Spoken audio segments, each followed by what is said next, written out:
Hi, I'm Jordan, and this is my Fronius solar inverter coupled to a BYD battery, and it's designed to provide backup power to the house in the case of a grid outage. Recently, my family and I were able to put this very system to the ultimate test when a severe storm took out the grid for a full week between Christmas and New Year. Our experience during the hot Australian summer turned out to be the ultimate endurance test, so in this video I'll walk you through some of the experiences, both good and bad. Did the expensive battery save the day? What worked and what didn't? So if you've ever considered going solar with battery backup, or are just curious to see how it performs when you need it most, keep on watching. The outage began when a severe storm hit the Gold Coast at around 9 PM on Christmas night. The storm was a combination of tornadic and straight-line winds that culminated in the near-total destruction of the energy grid in the local area. Trees were snapped, and even a concrete power pole was snapped in half. The power only lasted minutes once the storm started. It came on very suddenly, and I can only describe it as very scary. Not because the house was dark, but because it was just such a destructive storm. I could tell at the time that this was no ordinary storm and certainly not something that we were particularly used to in this area. But within 30 seconds, the power was back. The Fronius system had cut over, detected the loss of power to the grid, and it had re-engaged from the battery. And this brings me to my first point of discussion, the changeover experience. I had a Tesla Powerwall on my previous home, and I'll go into some of the reasons later in the video why I didn't choose the Tesla again. The reason I bring up Tesla is because the changeover experience in a Tesla is a little bit different than what you might get from the Fronius system. The Tesla changes over like a sort of UPS, whereas the Fronius system will have that brief outage of about 30 seconds before cutting back over. And this in and of itself is a blessing and a curse. Obviously, it's suboptimal to have any power outage at all, but it is a bit of a signal that the power has gone out and that maybe you need to prepare to turn off some devices. For example, we had the air conditioning running at the time, and we certainly wouldn't want to be running that on the backup power. And 30 seconds didn't feel too bad at the time. We were able to use our phones to get through that short period and before the power came back on. It used to be a bit longer before a recent firmware update, more in the range of 60 seconds. But 30 is definitely manageable. But keep in mind that you will need a UPS on any services that you don't want to go down, for example, your internet or your Wi-Fi. And that's something else that I'll talk about a little bit later in the video. Our first issue occurred not long after, however. Unfortunately, by default, the reserve power capacity is set to 10% in the battery. To make matters even worse, the minimum state of charge is set to 5%. So in all reality, we only had around 5% of total battery capacity to make it through the night until morning. Ultimately, the battery on the first night lasted about an hour. It was long enough for us to rush around the house and find torches and get ourselves prepared, but ultimately, it was not enough to power the fridges until the morning. And sure, the power came back on in the morning at first light, and ultimately it was good to know that the system can boot itself from cold and dark, so no grid. But I did find myself regretting that I hadn't set that reserve state of charge to something higher, and these days I set it to 25%. It's super easy to set the battery reserve level. It's not as a slick experience as you might see on a Tesla, but it's certainly possible to do yourself without having to engage a technician. My system is a Fronius Gen 24. In order to get into the settings, you'll need to know a couple of things. You need to know the IP address of the inverter as well as the technician password. The standard user password that you might already have will not be enough to be able to change the state of charge reservation amount on the battery. Getting the IP address should be just a matter of going into your router and having a look for the connected devices. You should be able to find the IP address of the Fronius inverter in there, and then you'll be able to pop that IP address into a web browser and navigate across to the web interface that the inverter provides. Second, however, you will need the technician password, and this can be a little bit more difficult to grab because you'll need to contact your installer and request it from them. My installer was kind enough to just give it to me without much haggling. However, others may not be so inclined to hand it out. In all reality, I think it's a good idea to have it for yourself because with the Fronius especially, it's not possible for the installer to do a lot of settings from remote. They can do monitoring. But in order to change settings, even including the battery reserve amount, has to be done through the local interface. So unless you want to have a site visit every time you need to make simple settings such as this, and there'll be a few more settings later in the video that I'm going to suggest you might like to change as well, then yes, you should approach the installer sooner rather than later for that technician password. As I said, once you have these, paste the IP address into a web browser, and that will bring up the login screen for the Fronius. You can log in as technician from the drop-down, and then you're ready to go to make the changes that we need to do. As I mentioned, the system came on again by itself in the morning, but then after a few minutes it went off again. And then perhaps a minute and a half later, it came on again and the power was back on in the house, but then it went off yet again, and this cycle continued on. It didn't take us long to realise what was going on. The air conditioning unit, which is a three-phase whole house ducted system, draws a lot of energy, had automatically turned itself back on. And with each cycling of the inverter, it was again re-enabling itself. And so, especially early in the morning when there's not a lot of sunlight hitting the roof, it was enough to signal to the circuitry that there was energy available, so the air conditioning was turning on. But as soon as the compressor kicked in any meaningful amount, it would trip the current warning on the inverter and would black out the house again. Luckily, the fix was as simple as just going up to the control panel for the air conditioner and turn it off again before the compressor had kicked in enough to turn off the electricity again. And this is another bit of a learning, I guess, is that the inverter won't brown out the house. As soon as it can't produce enough electricity, either from the solar and the battery or a combination thereof, then it will just simply click and power off. No warning, it just blanks out the house, and then it waits about 90 seconds and then it tries again. And this brings me to my next point. My particular inverter is a three-phase system. It's 10 kilowatt inverter connected to 15 kilowatts of panels. The battery itself is 13.5 kilowatt hour storage, and it can output a maximum of 6 kilowatts at any given time. But there's a complexity to be aware of. Even though it's a 10 kilowatt inverter, on a three-phase system, the inverter can only put out 3.7 kilowatts per phase. If any one of those phases uses more than 3.7 kilowatts, then again, the inverter will click and go off. So, for example, if you were to run a kettle, that would be fine. It would be around 2 kilowatts. But if you were to run the kettle and the dishwasher, each appliance using each appliance using 2 kilowatts, then that's 4 kilowatts on that single phase.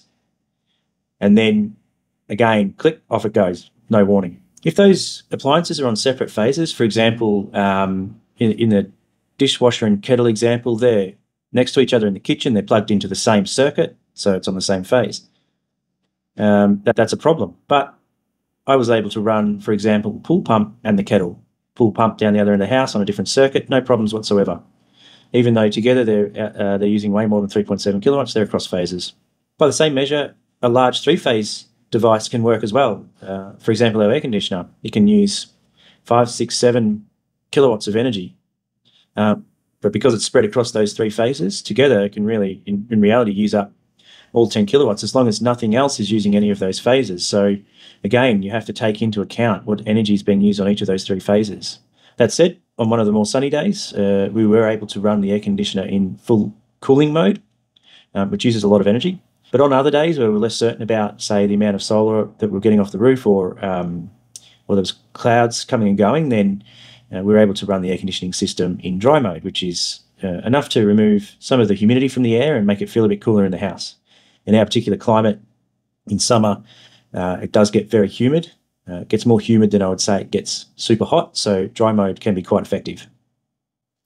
There's another learning here, and it's about knowing which phases each of the devices and appliances in your house are connected to. And it's something that I wish I had have known before the outage. This information could have prevented random cutouts as we were learning how to treat the power system with respect, whereas we found ourselves having to basically negotiate with each other whether or not we could run certain devices. For example, at one stage we wanted to run a hairdryer, so I had to run around the house to make sure that no one else was using anything. Whereas if I had have known which phase that particular power point was on, outlet, then perhaps I wouldn't have had to have asked everybody to shut everything else down. After the grid came back on, I set about running around the house with a kettle, plugging the kettle into the various different outlets, and then using my Home Assistant dashboard, which is connected to the Fronius inverter, to see which phase that particular outlet was pulling from, and then created a little spreadsheet of that information to simply have for next time. My Fronius has a smart meter, and I believe that's required if you have whole house backup. included with your Fronius install. But that smart meter information is able to show up in Home Assistant as well, and looks across your home, including which phase particular devices and appliances are using. On the topic of monitoring, especially during the power outage, it was incredibly useful to be able to see in great detail our energy usage and consumption, and knowing exactly how much energy we could use before being cut off by the inverter. But there is a learning here. In normal grid-connected circumstances, you can see the total amount of solar energy that's currently hitting your roof. So let's just say I'm currently generating 9 kilowatts. Even if I'm not using it all, I can see that the solar is producing 9 kilowatts. However, when the solar system is running in grid disconnected mode, it will only produce as much solar as you are using. So even if I'm producing 9 kilowatts and I'm only using 3, the monitoring software will show 3 kilowatts of solar being produced. That is, unless excess is going into the battery. The reality is, though, it can only produce as much as you're using, because where else would that energy go? So this becomes quite a challenge to be able to figure out how much power you can use.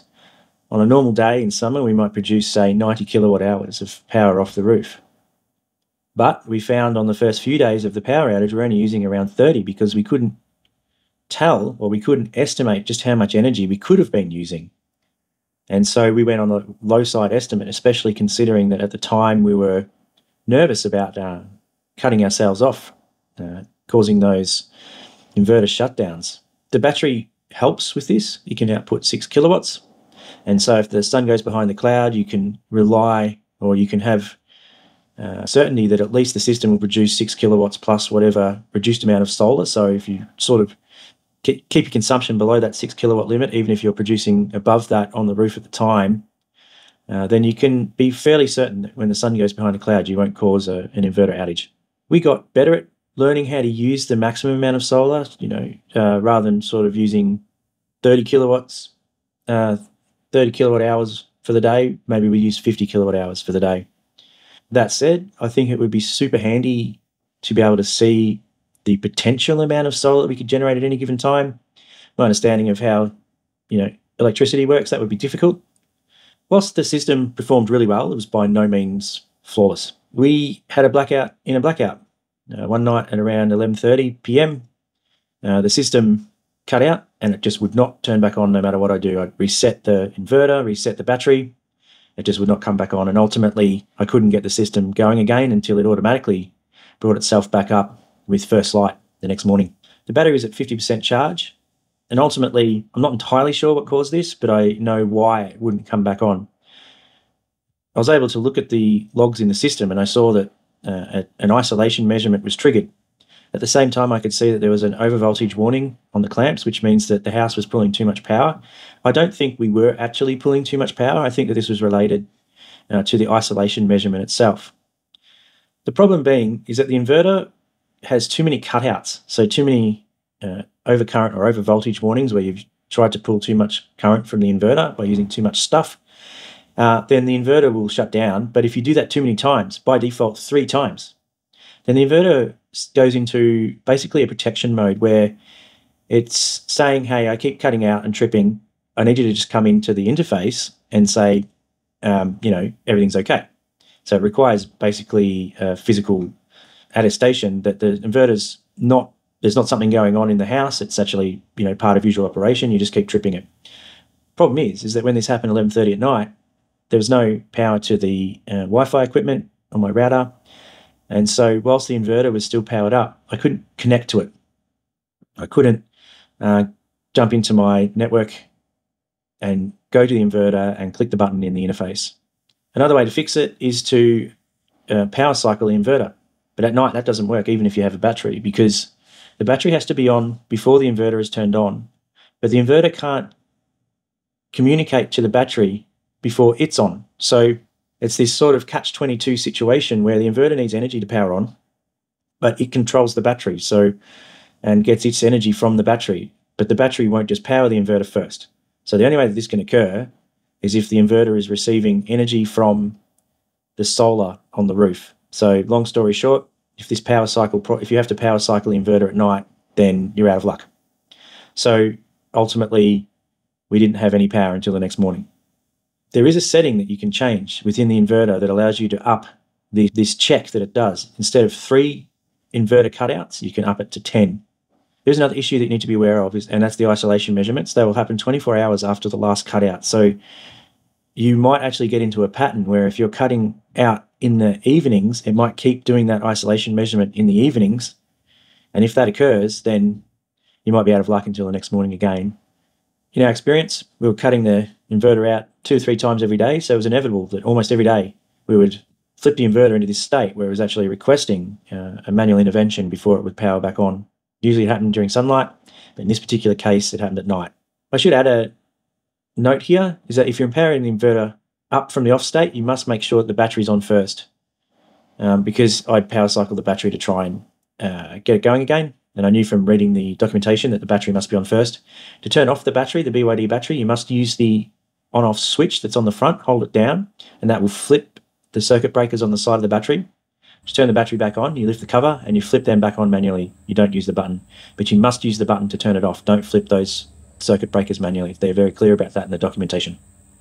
Another lesson here is that I wish I had had more torches and lamps. I made the assumption that my battery backup would get me through any outage situation, but the blackout in a blackout caused me to realize that I really did have a shortage of lamps, and the house was quite dark that evening, and it could have been a little bit dangerous. So straight after this, I went out and bought a number of extra lamps and things that I could place around the house just to have some of that room lighting. Not necessarily torches, we had enough torches, but just having that ambient lighting around the home I think is quite important as well. Let's talk a little bit about the battery itself. My particular battery system is a BYD Premium HVM with 5 2.7 kilowatt hour modules equaling a total of 13.5 kilowatt hours. In this configuration, you can charge and discharge around 6 kilowatts. In BYD's case, the batteries are stackable, and you can add more at a later stage. So less modules means less charge and discharge rate. More modules obviously means more charge and discharge rates. If you have the full 8 module stack, then you can charge and discharge at around 9 kilowatts. And that has a total usable capacity of around 21.5 or 22 kilowatt hours of storage. Ultimately, we found 6 kilowatts discharge and 13.5 kilowatt hours of storage to be enough for our usage, as long as we were kind to it. Overnight, it was enough to keep the fridges running. We have 2 refrigeration units, and it was quite hot weather as well. So those fridges were drawing pretty consistent current throughout the evening, and we found that by most mornings, we had over 20% of battery available still. On the sunny days, we found that the battery was back up to full charge within a couple of hours of sunrise. Back on the 6 kilowatts of output, we found that was good for most of our usage. But do just keep in mind that if the sun goes behind a cloud, then you shouldn't be using more than probably 6 kilowatts in my case, just to make sure the battery can cover you when that happens. Ultimately, we found that if the sun goes behind a cloud, it's usually still producing a couple of kilowatts, but it's not worth the risk of a inverter cutoff. And the same goes at night. 6 kilowatts, it's usually enough to run a kettle or maybe do a bit of cooking, run some TVs. Again, you'll find yourself monitoring pretty closely how fast that battery is discharging. Ultimately, the family here gain some respect for what it could be like if the lights are out for the night. Mainly, though, my concern was, we didn't want to be watching too much TV if it meant that the fridges weren't going to make it until the morning. The fridges were the most important thing, especially given the heat. This might be a good time to talk about why I went. The Fronius and BYD combo. Last house, I had a Solar Edge and a Tesla battery set up. One of the things that's especially important here is that I have 3-phase power, and the Fronius system supports 3-phase power, even on whole house backup. The other thing that I really like about this combination is the expandability. So at the time of the power outage, my battery stack was 5 units, totaling 13.5 kilowatt hours or thereabouts. I've since upgraded that to 8 for a total of 22 kilowatt hours, and it can now output 9 kilowatts. But I was able to buy the battery and have the solar installed with that small stack, and then over time you can actually add them in 1 unit increments, each unit being 2.7 kilowatt hours. So you can upgrade your system over time as money permits. There's also another hidden gem here. So because the battery is DC coupled and not AC coupled, normally in a setup, the inverter manufacturer will allow you to oversize the solar system on the roof by around 33%. So if you've got 10 kilowatts of solar panels, they'll allow you to put on, sort of 13 or so kilowatts of solar panels on the roof, so there's that oversizing. When you've got a Fronius connected to a battery, they'll actually allow you to oversize it by 50%. So I've got a 10 kilowatt inverter, and I've got 15 kilowatts of solar panel on the roof. Another little gem is that although the inverter can only produce 10 kilowatts of AC, it can produce 11 kilowatts of total energy on the DC rail, which means that an extra kilowatt above and beyond 10 can be pushed straight into the battery. So let's just say I'm using all 10 kilowatts in my house, another kilowatt on top will be still charging the battery. And that's an absolutely fantastic feature.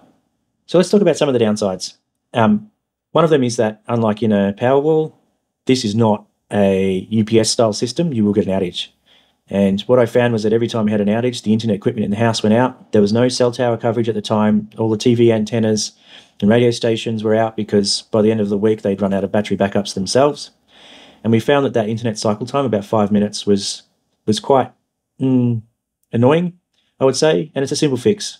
You just need to put a UPS on the internet equipment. So I actually went down and purchased a UPS for the internet equipment. Now, it's not because I want to make sure the kids have access to YouTube all that time. When the power went out at 11 o'clock that night, one of the people in the house was injured, and we found it incredibly difficult to be able to make a phone call for the ambulance. There was no cell tower usage. And so eventually, for some reason, a small piece of cell signal came through, and we were able to get a call out to the ambulance. But it made us realize just how dangerous this situation could have been. Whereas if we had internet up, we could have used Wi-Fi calling to be able to make that phone call. And so the very next day, I went out and purchased the UPS to ensure the internet system would remain up during a power outage. We felt quite isolated, and it was one of my regrets. And hopefully next time that UPS is large enough to cover at least a few hours of blackout in blackout situation. Another thing, and with regards to the outage or the blackout in a blackout, is I do wonder if I might have been able to get the inverter to come back up if I could access its interface. So again, if I had had that UPS on the internet equipment, then I might have been able to still access the inverter's interface and press the button to verify that I want it to start back up again. My particular system here is a Unify router, and I've got Unify PoE, Power over Ethernet, Wi-Fi distributed throughout my house, centralized back to a single cabinet. So one UPS is enough to power not only the internet router, the internet network connection, the fiber optic box, but also the Wi-Fi and even the security cameras on my house. So that's my story. I hope you found it useful. If you have any extra questions, please do leave a comment down below. And I hope that someone out there can use this information to help them make good decisions around preparing for their next blackout.